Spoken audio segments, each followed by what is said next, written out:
Hey now! Here's some news. Time exists! Gross! Epic! Disgusting! People age and have kids that also age, and human beings have a tendency to categorize things even if unnecessary, creating something we call generations. No, not the Star Trek film, you silly f***! Why would you even think that's what we're talking about? What the f*** is wrong with you? Or, if you're of a younger demographic, maybe you were thinking about HBO's hot new teen comedy drama sensation Generation, the first show for teens, and it was written and produced by a teen. So that's, it's been canceled. Well, still, cool! Now that the boomers are finally sort of starting to retire, the industry is gonna skip completely over millennials so as to not disturb their brand of being exhausted and poor. That's right, you news perverts! This is a boomers versus millennials episode. Place your bets! What about Gen X, you ask? No one cares, including them. They're just happy Bob Odenkirk is okay. I mean, we're all happy. Love you, Bob. Anywho, the media has spent years making the case that the millennials, the people who today are in their late 20s, 30s, and Jesus, near 40s, are at fault for just about every cultural and economic sea change in contemporary American society. They've single-handedly, generation-handedly, killed off the golf industry, cruises, dinner dates, and the trifecta of sex, marriage, and divorce, plus vacations, diamonds, grocery stores, Buffalo Wild Wings, and even the vague concept of serendipity.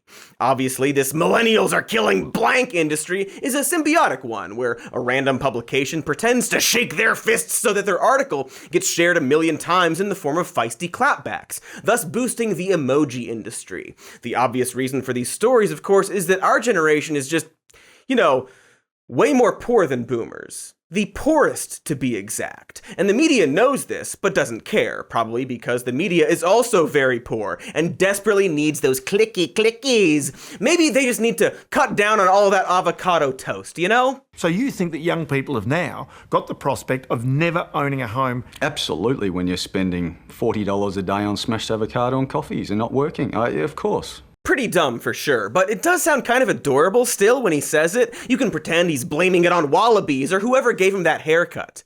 That man is Tim Gurner, by the way, a real estate billionaire that got his start from hard work, responsible spending, and a $34,000 loan from his grandfather, followed by a $180,000 loan from his boss. So I guess the 34 grand is the toast, and the 180 grand is the avocado.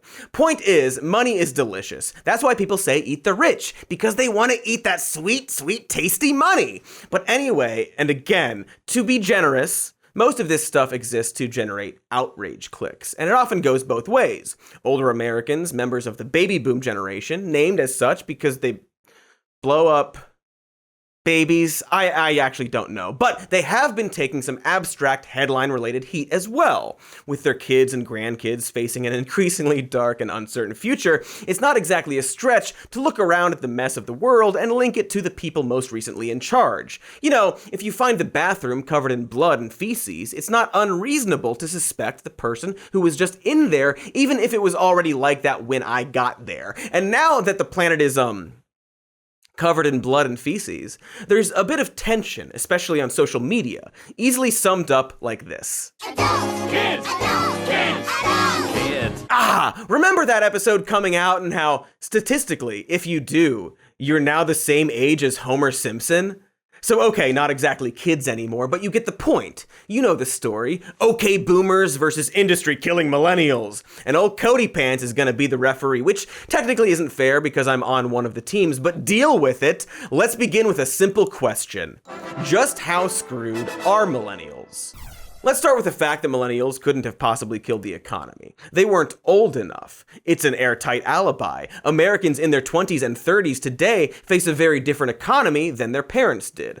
Housing and healthcare costs have skyrocketed, income isn't even close to keeping pace with the cost of living, and among the most educated American generation in history, 1 out of 8 are crippled by student loan debt that prevents them from saving up for other things like new houses and cars, and those exclusive vinyl toys they only sell at Hot Topic and Target. Look at this meat clown. Sexy stuff, if you can't afford it, with the money that we made up. You know how money isn't real and is actually just like, it's like paper we decided was valuable, right? Speaking of which, having a college degree is depressingly more important now than ever. On just about every metric of economic well-being, millennial college graduates outperform their peers, graduates earning an average of $17,500 more than those with a high school diploma. College grads are also significantly more likely to describe their current job as a stepping stone to a career. And sure, I guess it makes some sense that at least in some fields, people with better education are able to get higher paying jobs, and maybe that would be okay if the people at the bottom didn't literally starve, and maybe that would be especially okay if college and schooling was actually affordable, or please don't freak out right now, free. But of course, college costs are more than double what they were in the 1970s, even accounting for inflation. Boomers paid around $40,000 in today's money for a 4-year degree at a public university that would today run you about $90,000. And it's still climbing. Private schools are even starker, an average of $80,000 in 2021 in the 70s versus $210,000 today. So like some Seussian bear trap, a college education is both vital for every fucking job and somehow not actually worth it at the same time. All thanks to phenomenal student loans. And this is, at least in part, why millennials are the largest portion of the US workforce, but own just 5% of the nation's wealth. And this isn't just a case of not being in the workforce as long as older generations. For comparison, their parents had 4 times this percentage at the same age. Classical economics teaches us that a spike in productivity should benefit everyone in the economy. We make more things, we sell more things, we can afford more things, and thus, what it all comes down to, we buy more things. And that's genuinely how it used to work. But between 1979 and 2018, productivity jumped another 69.6%, and compensation grew by just 11.6%. In other words, we're working our asses off and inheriting very little in return. So, I don't know, maybe let us have our stupid green toast. Or also like some Seuss callback. Green toast and scam or something. I don't know, I'm not the monkey we captured to write those things. So to recap, you have to have a degree to get a well-paying job. But that degree will cost you so much more than it used to that you will spend a huge part of that income just paying it off. Luckily, wages have increased dramatically. Oh, whoops. Oh, the word is actually stagnated. Wages have stagnated. Undramatically. According to Pew Research, today's real average wage, if you include inflation, has about the same purchasing power that it did 40 years ago. Real average hourly earnings, again including inflation, actually peaked in January 1973, right around the same time as Peasant Blouses and Jonathan Livingston Seagull. And if you don't get those references, that's because this was a really long time ago.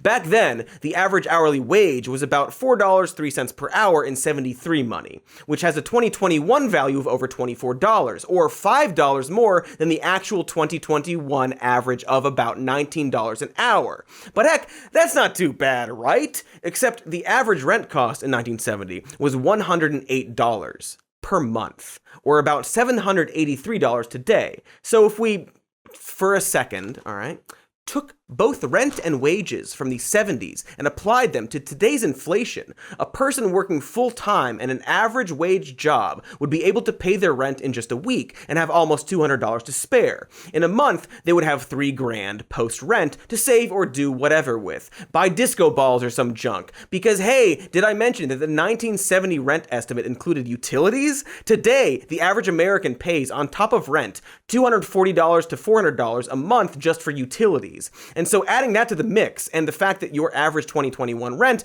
is a little over $1,000, it means that after rent and utilities, you'd be left with more than $1,000 less to save than the 1970s version. $1,800 to be exact, which is before car and student loans and food and all the other stuff that has risen in cost in the last 50 years. In fact, since the average American spends about $1,000 in total bill payments, that brings it down to $800 a month for food, living, saving up, and buying cool some more news merch available now, like our slogan to anger my political enemies shirt, or our slogan to make my political allies like me mug. And to be clear, this is all calculating the average hourly wage and not the minimum wage. This isn't calculating medical bills and hardships and people making way under the average, but I'm sure all those essential things you need in order to live didn't grotesquely rise in price too, right? Am I right? I'm not right, am I? I have to ration my insulin. Why? Because I can't afford it. Turner has health insurance through her full-time job at a bank, but even so, her insulin costs her more than $1,100 a month. God, I look like an idiot now! And only now. But yeah, remember that thing I said before, like near the beginning of this video, about how healthcare costs have skyrocketed? Well, I wasn't just making stuff up on the spot. This was all written beforehand, see? That's like a true thing, though. A 2020 survey from the Kaiser Family Foundation revealed that annual health insurance premiums for an average U.S. family exceeded $21,000 per year for the first time. Premiums have actually climbed 55% since 2010, more than double the rise in wages during this same time period. These numbers include the total amount being spent with contributions made by employers, but it's worth noting that the part that's just paid for by the workers also got more expensive on its own. In 2019, single workers on average paid about $1,242 out of pocket, with over $6,000 per year from families. That's an increase of 71% over the previous decade. And the coverage doesn't even go as far. The number of workers with insurance sponsored in part by their employers who still have to pay deductibles increased from 63% to 82% over the last decade, up from $825 to $1,655 on average. And more people each year are saddled with so-called high deductible health plans, which means they pay even more out of pocket. To save money, a quarter of Americans ages 25 to 45 reported in a 2020 survey that they've avoided seeking medical help in the past, hoping that their problems will just resolve themselves. And this works great as Stephen King's approach to novel writing, but it's not as reliable a strategy if you get cancer, or COVID, that disease that's powerfully infectious, like a zombie virus that you get through your cell phone. Come on, Stephen. Come on, man. Routing healthcare costs through employers, by the way, also has the side benefit of suppressing wages. Huzzah! Up to 15% of many workers' total compensation goes to paying for their health insurance. UC Berkeley economists Manuel Saiz and Gabrielle Zuckman described job-based coverage premiums as a giant hidden tax on workers, paid to insurers rather than the US government. These costs have the same impact on reducing wages as a straight-up payroll tax, except that, because healthcare premiums are fixed, they don't have a balanced impact on a lower paid versus higher paid employee. Everyone, rich or poor, pays the same amount into the system. And employers can pass on healthcare costs to their employees by increasing worker contributions or limiting wage growth or making other benefits less generous or any variety of ways designed to siphon and exploit, like some kind of ass-born alien symbiote possessing you with an inexplicable British accent. Holy shit, Steven, get it together, man. Get it the hell together. All right, well, so that's why we're fucked in terms of healthcare. Stick around after these advertisements to learn how we're fucked in the housing market. Exciting times. Exciting times. This just in. Yummy yum yum, I like vitamins in my tum-tum. It used to be that I'd have to go to the beach and lick the sand in order to get my daily nutrients. Often my owner would tug on my leash and I'd get sad. Now that I'm a person, I much prefer AG1 by Athletic Greens, the category-leading superfood product that brings comprehensive and convenient daily nutrition to everybody. Here, marvel as I drink the product to gain your trust. I had some earlier today, so I'm just gonna have a sip. Pretty good.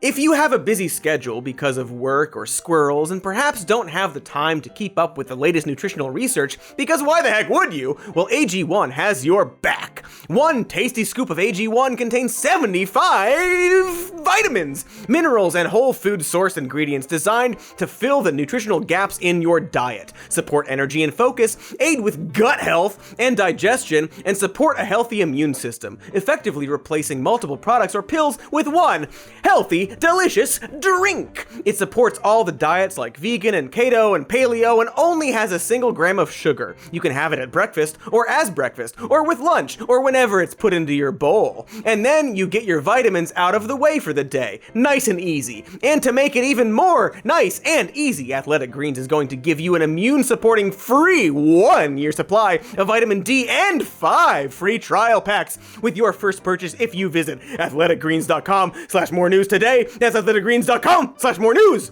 Woof! Hi, hello there. You know what's great? Not fearing the dentist. Why, every time I go to the dentist, I tuck into a ball under the counter until they coax me out with peanut butter.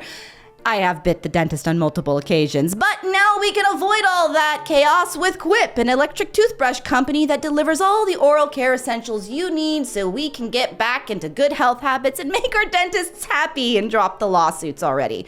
Quip's electric toothbrush is loved by over 7 million mouths and features a lightweight and sleek design, timed sonic vibrations to guide a dentist-recommended clean, and reusable and customizable handles so you can match your toothbrush with your bathroom's decor. Cute. There's also a new smart motor that will track your brushing via an app. It's like so futuristic. But it's not just this brush. No, Quip will deliver everything you need to build a complete and healthy routine, from anti-cavity toothpaste or sugar-free gum to a refillable mouthwash that's good for you and the environment.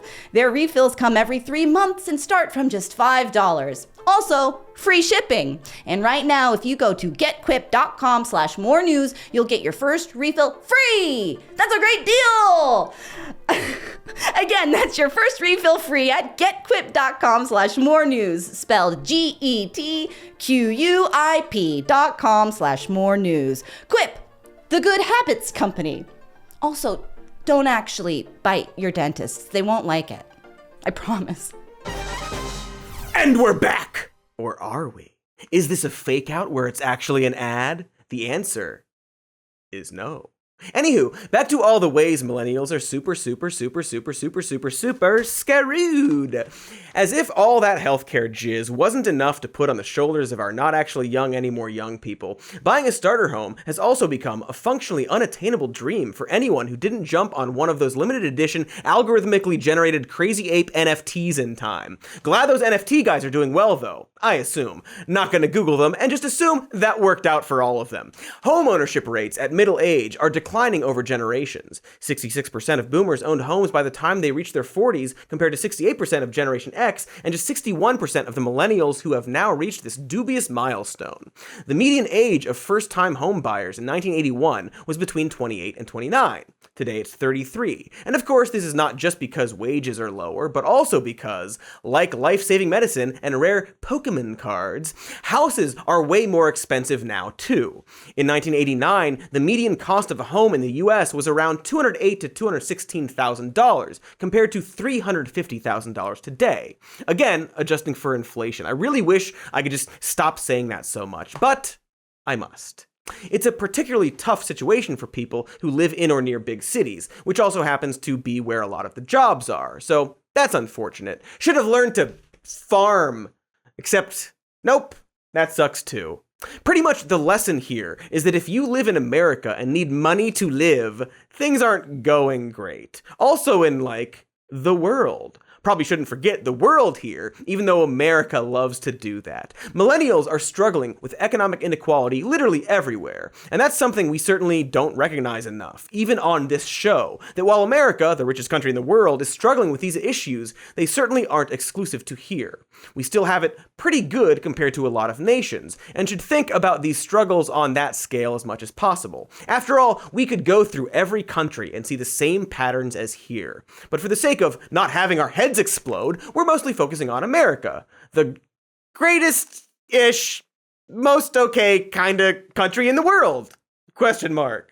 So, it's not quite fair to hold young people responsible for not buying their first house when the price-to-income ratios in many major US cities have legitimately doubled since the late 1980s. It just takes a lot longer than it once did to save up for your first house, even if you're working a professional type full-time. It's not the toast. And maybe if you're an older person, you really don't want to get on their case about financial responsibility after all. Don't worry, there are plenty of other things to criticize millennials for, like how they still compare everything to Harry Potter and think they're all Gryffindors. I agree, I am such a Crimius Burgle snouch. So yeah, beyond generational squabbling about who brutally murdered which abstract concept, these are real problems that have a serious impact on millions of people's quality of life. Homeownership is the main way that non-rich people build wealth over their lifetimes. The fact that millennials can't afford a first home doesn't just mean they don't have a house to live in, which is already not so great, but it means they're not building home equity that they can count on in the future. This also exacerbates other pre-existing inequalities in our economic system. Black millennials are falling further behind not only their white counterparts, but also their predecessors from previous generations. Data from the Institute for Economic Equity at the Federal Reserve Bank of St. Louis indicates that the millennials who have made progress in their economic situation since 2016 were nearly all white and college educated. White millennials trail the wealth of their previous generation by 5%. For black millennials, that's a staggering 52%. About half of white millennials with a college degree are currently stuck with student loan debt, compared to 80% of black millennials. Beyond just the practical implications, it's worth considering the cumulative mental effect of all these downward trends for people who've spent their working life struggling and reached their 30s or even 40s without making much forward progress. It's just hard to plan out your future and have, what's that thing? Hope, when the deck seems so stacked against you. Millennials are getting married and starting families in dramatically lower numbers than previous generations, and marriage rates could drop by up to 70% among this group. That's not just quirk fodder for cutesy trend stories. It's the result of crushing economic hardships disabling a generation's aspirations to start a fucking family unless they win a Venmo retweet sweepstakes or get elaborately run over by a fancy dressage horse they can sue. The point is, these are large-scale, decade-spanning macroeconomic trends, and as such, we have to put aside the smashed avocado thesis for what sets millennials apart. They're functionally the same kinds of people as their parents, who spent all of their money on, I don't know, what food do boomers like? Hold on, let me see. Watergate salad. Also referred to as pistachio delight or shut the gate salad, or colloquially as green goop, green goddess salad, green fluff, or green stuff, a side dish salad or dessert salad made from pistachio pudding, canned pineapple, whipped topping, crushed pecans, and marshmallows. Anyway, my point is, these generations' behavior have been driven by circumstance and reality, not eccentric whims for disgusting salad. But still, the question remains, what exactly happened? How did the country let things get so dire? And the answer is, as it just about always is when discussing the cruelty disguised as freedom that's seemingly built into every aspect of the American way of life, that it was done completely and totally on purpose. We tend to discuss inequality like it's a built-in part of capitalism that we can't do anything about. You can have a free market, and there's some very, very poor people who you can't help lest they become lifelong freeloaders. But hey, the rest of us get iPads, and the only other choice is evil and communist, and it snows all the time, and everyone's starving and under surveillance, and there's orphans everywhere, and one of the orphans grows up to become a doctor with the heart of a poet, and falls in love, and that love spans decades, and they have a kid who meets Obi-Wan Kenobi, and then the CIA uses the story as propaganda during the Cold War.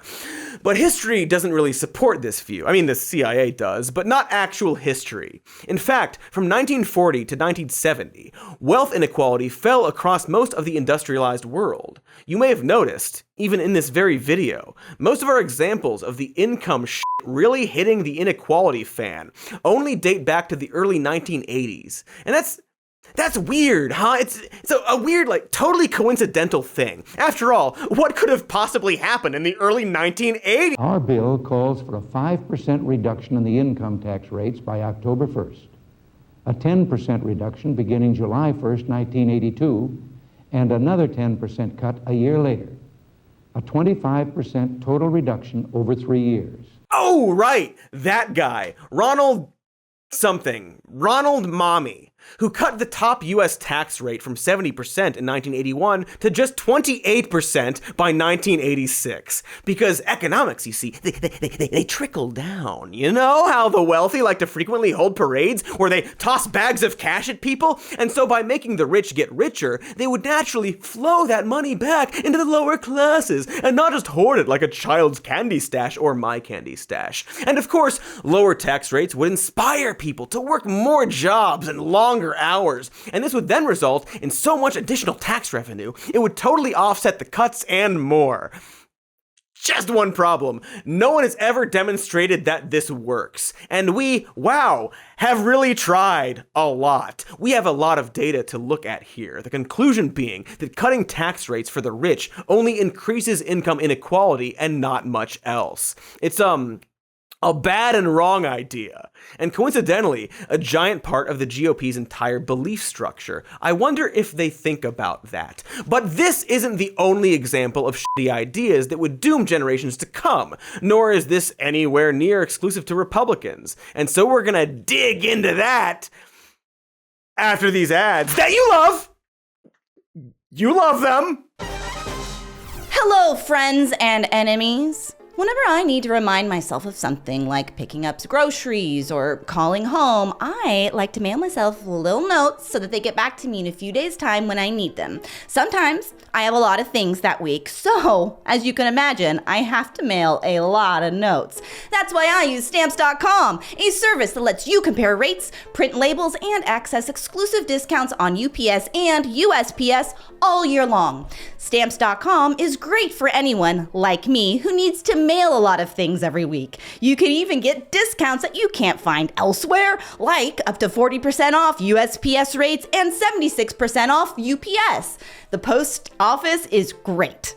Great. If you're one of those amateur mail folk. But perhaps you run an Etsy page, or like me, just need to send yourself notes reminding you to pick up prescriptions or check your mail. Stamps.com is great for anyone who needs to send a lot of stuff a lot of the time. And right now, you can use promo code MORENEWS for a special offer that includes a 4-week trial, free postage, and a digital scale. Just go to Stamps.com, click the microphone at the top of the page, and enter code MORENEWS. No long-term commitments or contracts. It's easy and affordable, and you love it. Stamps.com! Hey, you! Do you need a way to bundle your home and car insurance, or can you not afford a house because of all the stuff we've been talking about in this video? Well, then check out Policy Genius, an online marketplace for comparing home and auto insurance in just one spot. After all, insurance costs are constantly getting higher, and perhaps we need to do something about that on a legislative level. But until then, Policy Genius has saved customers an average of $1,250 per year over what they were paying for home and auto insurance. So that's good. You know, for the home that you definitely own, their team will handle all the paperwork to set up your new policy or switch you over from your current one that you definitely also have. Getting started is super easy. Just head to policygenius.com and answer a few quick questions about yourself and your property that you absolutely positively own and was affordable to buy. After that, Policy Genius will take it from there and compare rates from America's top insurers so you can get the lowest quotes. If they find a better rate than what you have now, they'll switch you over for free. So what are you waiting for? The financial security needed to actually buy a house? Probably. Head over to policygenius.com to get started right now. Policy Genius. When it comes to insurance, it's nice to get it right. Nothing weird about this ad. Perfect ad.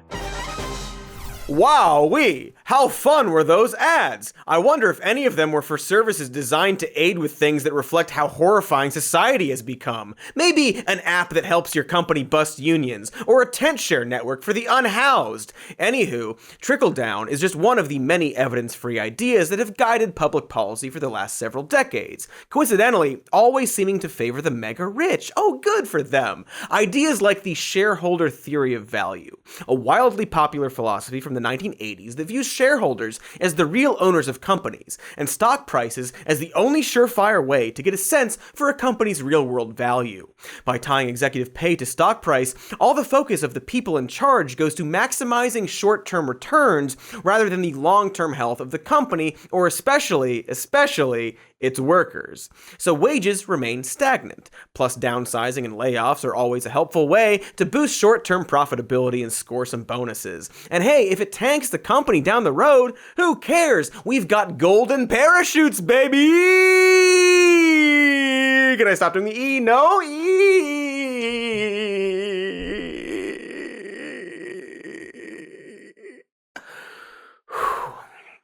Yeah! Then there's market fundamentalism, the fun and zany idea that totally free and unregulated markets, including labor markets, are the only efficient and effective method for distributing resources and organizing economic life. So we weakened the social safety net, threw out protections for workers, and gutted collective bargaining, all in the interest of robust growth. But of course, a regulation-free labor market is also the best and most efficient way to achieve rampant economic inequality. All of these evidence-free ideas that not coincidentally favor the richest and most influential among us have long since been accepted as axiomatic among our leadership and many in the media. The result has been a government made up of two different, diametrically opposed political parties that nonetheless agree that the best way to help everyday people is to do nothing and allow them to suffer. But hey, some of us get iPads. A 2021 paper from the Economic Policy Institute explains wage inequality through 6 total factors, many of which we've already touched on. Austerity macroeconomics, things like keeping unemployment artificially high or not responding forcefully to recessions. Next, corporate-driven globalization. Then, purposefully eroded collective bargaining and weaker labor standards, things like misclassified work, outright wage theft, and the staunch refusal to raise the minimum wage. Also add in employer-imposed contract terms like non-compete clauses, which stifle competition among employers, and finally, deregulation. Taken together, these trends and policies created our current system, in which a few very rich people hang on to nearly all of the money and pass it along to their very rich children, while everyone else just hopes they don't break their legs so Pa doesn't have to take them behind the barn and shoot them because there's no money to get Doc Walton over to set it proper. Because inequality begets further inequality, and as the people at the very top of the system grow richer and richer, like, say, trillions of dollars richer during a pandemic, they acquire even more resources and power, allowing them to further enrich themselves and avoid paying anything back into the system. But here's the thing about pitching this as Ken Burns' 9-part boomer and millennial war.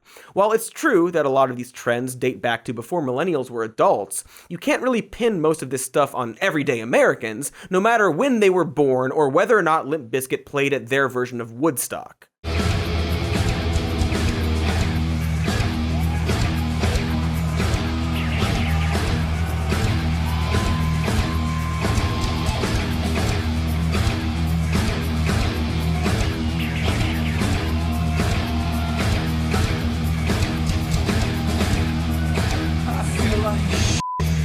Editor's note, that clip is not from Woodstock, it's just fantastic. But anyway, this struggle is often portrayed in the media through the lens of the personal and the generational, like it's individual Americans making the wrong practical choices. Millennials are investing in savory brunch options instead of starter homes. Boomers ate their children's future and shit out greenhouse gases. I mean, yeah, they kinda did, if you zoom way out. But in a practical sense, these decisions were made by politicians, powerful corporations, and the mega rich who teamed up and misled everyone else. You know, just like they're still doing today. And not in a conspiratorial way, but just shared interests, common wants, money reasons, the secret Boer cabal running Hollywood, etc. So a lot like how corporations love pinning stuff like climate change on the individual, it benefits the powerful to blame the problems facing new generations on the individuals of the previous one. It deflects the focus from the people at the top who sold your parents and grandparents a lie. Globalization is a perfect example. Americans were told about all the positives of opening up trade with other countries, including the developing world, but had no warning nor preparation for the many downsides they'd be experiencing personally. Overall, globalization does help all economies, in some ways, but it also impacts the distribution of income within those economies. With no additional regulation or protections, the bosses get richer and the workers get fired. When pursuing NAFTA in 1993, the Clinton administration focused almost exclusively on the big picture benefits, without really being honest with the American people about the bad news part of the good news, bad news equation, or doing anything tangible to offset the negative impact. I believe we have made a decision now that will permit us to create an economic order in the world that will promote more growth, more equality, better preservation of the environment, and a greater possibility of world peace. Way back in 1992, pre-NAFTA, Nobel Prize-winning economist Paul Samuelson predicted that the rise of manufacturing economies in East Asia and Latin America could displace millions of North American and European workers. And then, that's exactly what happened. But even though we had advance warning, no actual effort was made to compensate the workers whom Samuelson had predicted would be financially hurt. Ultimately, the big globalization push of the 1990s did have some net positive effects for Americans and the world, but we didn't do anything to soften the very real blow it also delivered to millions of workers. In the same way, most Americans supported doing something to soften the climate change blow on future generations back in the 1980s and 90s, and politicians promised to address the problems. They were just lying is all. When he took the White House in 1988, George H.W. Bush resolved to fight the greenhouse effect with the White House effect. But now we must also expect environmental responsibility and respect the natural world. And this will demand a national sense of commitment, a new ethic of conservation. Now, he said he would convene a global environmental conference at the White House, but it never happened. By 1990, he'd almost entirely changed his tune and stated that there remained scientific uncertainty about whether man-made climate change was a real threat, even as the first IPCC assessment documented a 0.3 to 0.6 Celsius degree increase in average temperature over the past 100 years and urged major cuts in CO2 and methane emissions. Now, you can blame that on boomers, sure, but it's really a specific subset of boomers. Rich boomers. Boomers in charge of public policy. Not your parents, although many of them probably are still subscribing to the baloney theories they were sold. And it's definitely your parents' fault if you're this guy. Are you watching right now? Thank you for watching, Mr. President, who totally didn't do any generation-damning lies like his father. The point is, the current sorry state for millennials and Gen Z has been brought about on purpose, and the public rarely, if ever, had a chance to make actual rational decisions about how to treat the people coming up after them because they were presented with bad information, false choices, and outright lies. So even though, from a generational perspective, it might seem pretty doom and gloom out there, the first step is recognizing that this isn't a fight between young and old, or parents and their kids, so much as it is good old-fashioned class warfare. But you know, new and improved. Maybe we'll fight those robot dogs or something. I don't know. We'll use an air fryer to eat the rich. We'll order the air fryer on Amazon. Obviously, in the society we currently have, we need people who are entering the workforce and building their careers to make more money, preferably enough to live. And if millions of people collectively decide that they don't want to take the jobs that are available, we should assume it's not just because they're suddenly lazy and shiftless, but maybe look at the root causes. Why so many of these newly available jobs aren't providing the basic pay and freedoms that workers need in order to, lead fruitful lives. There's obviously a lot of straightforward things policymakers could do to raise wages and ensure that all of our economic gains aren't entirely drained out of the system by the 1%, like so much blood from 100 upside-down teenagers pooled together into a bath for the proverbial decrepit Hungarian aristocrat. That's a Countess Elizabeth Bathory Diached reference for all our goth viewers. We have those, right? Anyway, these policies include, but are not limited to, robust employment programs, increased public investment in transportation and broadband, providing a legal pathway for the undocumented to enter the labor force, updating overtime rules, ending forced arbitration, securing access to sick leave and paid family leave, raising the minimum wage, awarding government contracts exclusively to firms that adhere to wage, health, and safety standards, confronting employer abuses like misclassification and wage theft, and strengthening collective bargaining rights. All stuff that our leadership is almost definitely never going to do. 3 conditions need to be present in order for wages to grow. Productivity has to rise, workers must receive a consistent share of these productivity gains, and the gains must be spread across various income levels. Right now, only one of these 3 things, rising productivity, is actually happening, and we're seeing the direct, very predictable result. Labor's share of income fell from 65% in the mid-1970s to below 57% in 2017. And just as a lot of different failed policies got us to our present situation, it's going to take a lot of big swing changes to pull us back out. Changes like not allowing fear of the words debt and inflation keep us from helping people out when they need it the most. We've seen this play out pretty recently, even with Senator Joe Manchin, the Manch, trying to push back Democrats' $1.7 trillion spending package until 2022 because he wants to see whether inflation is transitory or not. Now, of course, everything costing more money isn't great for anyone, but it's particularly loathed by people who already have a lot of money socked away. And they tend to use it as a perpetual boogeyman, preventing us from doing the very least amount possible to build a more equitable and functioning society. Republicans tried to blame a recent uptick in inflation on the American Rescue Plan, saying that its various fiscal stimulus programs were driving up prices. But the US Labor Department determined this wasn't actually happening. Prices were going up due to issues in the supply chain. A big chunk of the problem was auto manufacturers having a harder time getting their hands on the right semiconductor chips. Real progress is going to require setting aside these age-old assumptions and actually doing the work of reshaping how our economy functions. Work like eliminating some or all student loan debt. About 45 million Americans have some, with an average of about $30,000. Eliminating just $10,000 of that debt per household would wipe out the totals of 15.3 million borrowers, 33.6% of the overall money owed. It's basically like sending millions of households a check for a few $100s a month, theoretically pumping so much money back into the economy, just putting it into the hands of people who will actually spend it in their local communities instead of hiding it in some shell company in the Caymans, could make us our money back pretty quickly.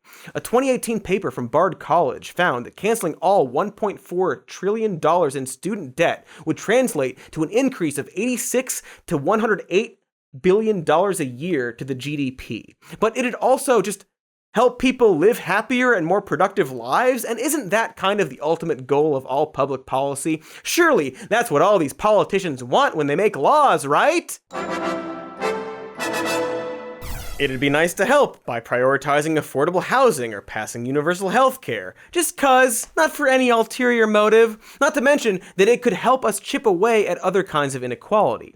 87% of black students at four-year colleges take student loans compared to 60% of white students, and they owe on average $7,400 more than their white counterparts post-graduation. Plus, 2/3 of the country's outstanding student debt balance is held by women.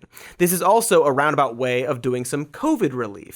You know, that pandemic that's still going on? 90% of student loan borrowers accepted the government's offer to hold off on their monthly payments during the pandemic, and 6 in 10 say it's going to be difficult to resume payments in the near future. It's just, I don't know, it's nice to help people, right? Because this all comes down to a pretty simple question. What kind of country do we want to be? Are we a country that lets people starve in the streets because we're scared doing something will cost a little more money? Or do we want to actually progress into a future that's better than our past? Do we want to be mad that we cancel student debt because I had to pay my debt, so they should too? Or perhaps we don't build policy around weird spite. Isn't the entire point of having a society to lead us into a future like the Jetsons or some shit? But at the very least, we've got to stop shaming people for eking out some kind of life in an economy that they didn't have any part in creating, and which has been rigged against them from the start. And yes, if that means I'm on the internet defending boomers, then turn me on, drop me out, and I mix it up. It's turn on, dope up. I'll get it. Tune in. It doesn't matter. What I'm getting at here is that it's actually super important for millennials to stop blaming boomers for their lot in life. Not just because it's not the individual boomer's fault, even if they believe the reasoning, but because we're about to become them. I'm so sorry you have to hear this from me. But remember that thing I said at the beginning about time existing? I wasn't lying. Millennials are getting older, and I hate to tell you this, but maybe our generation also made some mistakes. Perhaps we were also sold a lie or two about our economy. Uber is a technology company that connects riders to driver partners at the push of a button. Since 2011, Uber has been creating flexible work opportunities across the United States by partnering with driver partners like you to provide reliable and affordable transportation. Yeah. The gig economy. It's a system we were told would be great for anyone looking to supplement their income that now, according to a study by the IRS, has grown into a fundamental shift in our labor market. Before the pandemic, more than 1/3 of workers were involved in some aspect of the gig economy. Less and less as a supplement and more as a full-time situation. The amount of independent contractors in this country is growing, and the majority of them are millennials, because of course. We were all about that hustle culture, disrupting industries and such. And it's hilarious to think that this shift benefited the generations after us in any way. The gig economy took advantage of a time where Americans couldn't find good jobs and offered a supplemental source of income that would ultimately destroy even more jobs in this compounding cycle. Limo and taxi drivers, delivery people, truck drivers, grocers, they would all see their secure jobs be eliminated and replaced by an app version that didn't have to pay benefits or have big overhead costs. In a desperate moment, we sold off our rights as workers for a quick fix, and as these companies got richer, they actively fought to make sure none of that money would trickle down to their workers. Weird how money doesn't trickle down ever. This destroyed what little we have left of the middle class. The CEO of Uber became a billionaire, while the employees, not so much. Other disruptors like HelloFresh are paying thousands of dollars a day to ensure that their workers don't unionize. We used to do ads for them. Yes, that's promo code SOMENEWS/HelloFresh/treat your workers better. And then a pandemic happened, effectively toppling the entire service industry and oversaturating the gig market. And so, because of our generation, the Zoomers are coming into an economy with fewer good options than ever before. I don't know if you realize this, but Gen Z is currently the generation facing the highest unemployment rate today, mainly because all of the jobs that coronavirus exploded were things like fast food and the movie theater gigs, stuff that the youth tends to do. And unless we figure out a solution, this is going to set them back for decades to come. Their only option now is to overwork themselves across multiple gig apps that millennials got duped into working for. And if you're a millennial watching this and saying right now, hey, wait a minute, it's not my fault, well, that's exactly the point I'm making. And I'm not even really knocking the gig economy as a concept. It's a natural progression of society the same way globalization is. But much like globalization, the problem is that we need to think about legislation that would offset the downfalls of this shift. Like how perhaps there's more automation, well then we should have a universal basic income. If companies like Uber don't want to give people benefits like healthcare, then that should come from the government, right? And so on. But as of now, we aren't doing that, insisting on implementing old dogma to handle new technology. The way our laws change to handle social media and deepfakes and online privacy, we too have to change the way we think about the gig economy. So yeah, no fucking wonder the youth doesn't want to work anymore. We made work a nightmare. And sure enough, we're getting think pieces now about how the young kids don't fit into office life. Fear that they are going to endanger the gig economy. How Gen Z seems to be prioritizing weird and bizarre concepts like not working unpaid overtime or making sure their morals align with the people they work for. How nuts is that? Gee, I wonder if the media is going to frame that in a way that pits generations against each other. Hey, perhaps Zoomers are more concerned with enjoying life rather than trying to work 40 hours a week. Maybe it's because they've seen generations of people whose lives weren't improved by work. Maybe they see all this technology and automation we have and wonder why people still need to work to live or merely survive. Maybe they were raised with the knowledge that by the time they're middle-aged, the world will be falling apart around them. Oh, that's right. We haven't really talked about climate change yet, have we? Too bad, monkey. F*** you! You know what might be affecting the job market? The fact that a large portion of Gen Z are seeking out jobs designed to battle the climate crisis. Because literally, what's the point in pursuing any other future? While we millennials are busy yelling at boomers for polluting the environment and ruining the housing market and such, these young shits are trying to ensure that they even exist when they're our age. But at least us 30-somethings aren't making it worse, right? Surely we wouldn't make the same mistakes as our parents and glom on to some pointless industry destined to bury us even deeper into this climate crisis. Oh, right. Holy Christ. You think it's the young people doing all that NFT stuff? It's not. I get it, we're all fucking poor, but much like the gig economy, we seem to have a real problem with finding these financial solutions designed to screw over the next generation instead of working toward broad changes in our society. And so maybe we need to own up to that and do it. Because these are problems affecting everyone at every age. And so, I don't know, perhaps news stories about the generation wars and so on aren't really helpful for the long-term existential goals we need to hit. Perhaps we need to start thinking as one generation of people, all trying to solve the same issues together, even if we feel like those issues don't concern us. What we super don't need is this. And finally, new rule now that the latest climate conference is underway in Glasgow, Scotland, and Greta Thunberg has once again shown the world that she is the conscience of her generation.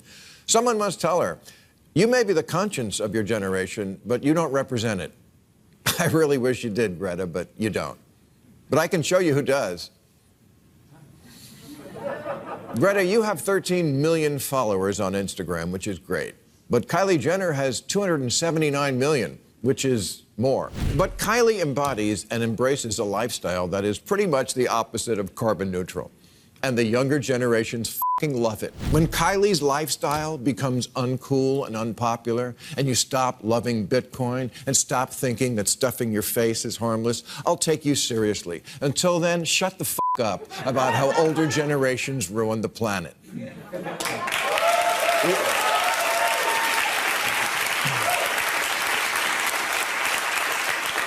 We get it. Boomers dropped the ball on the environment. We did. We dropped it like it was hot. And for that, I can only say, whoops. Yeah, you're right. We dropped it. But have you picked it up? I wish your generation was better than mine. I really do. But the sad truth is, we're completely the same. First of all, I feel like we need a law that says Bill Maher can't talk about young women. But that's besides the point. This 7-minute monologue happened just 2 days before we shot this episode, and boy, we just had to talk about it. I'm sorry, because it's everything we're getting at. This smug-mugged galaxy brain take is that Greta Thunberg can't tell adults they're ruining the environment, and younger people can't agree with her because Kylie Jenner is more popular than her.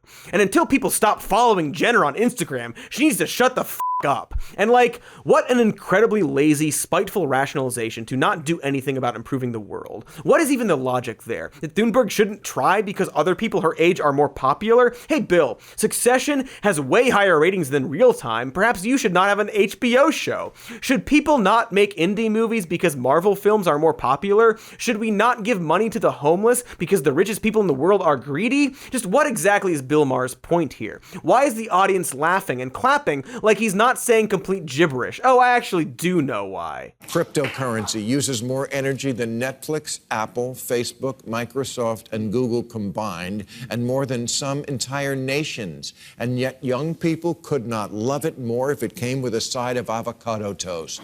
Because it's just the same vapid avocado toast finger-wagging trash we've been talking about this whole time. It's not witty or clever or important, but rather just the most edgelord half-assed thinking about climate change anyone could ever conjure. It's barely thinking. Like, yes, fucking of course, there is a disconnect between what we know is right and how we still instinctively gravitate towards the spoils and disease of capitalism. And yeah, this has always been true since the first shiny rock washed up on some Paleolithic shoreline. Me likey shiny things. Me wanting not to stress about food or shelter or medicine-y.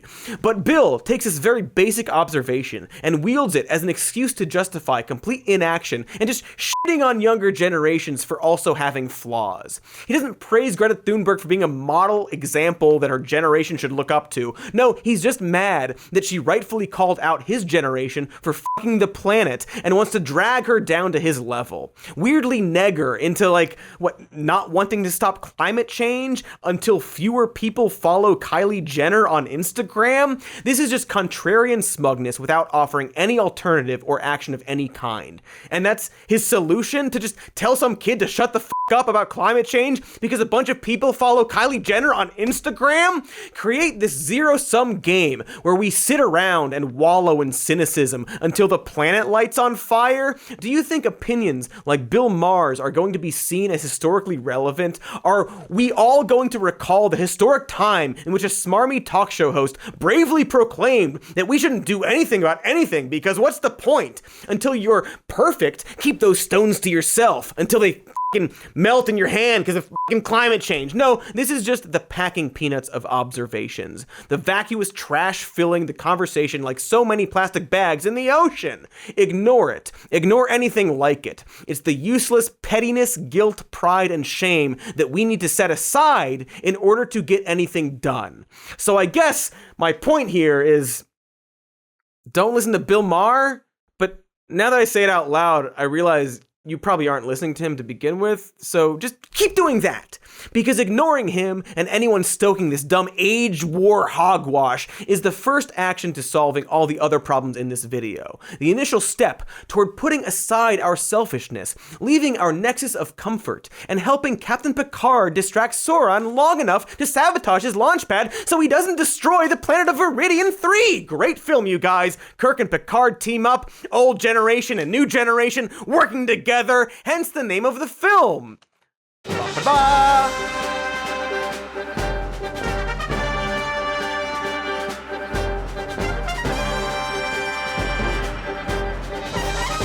The name of the film was Generation Star Trek. Pew pew. That's Star Wars, sorry. Alright. Snap hiss.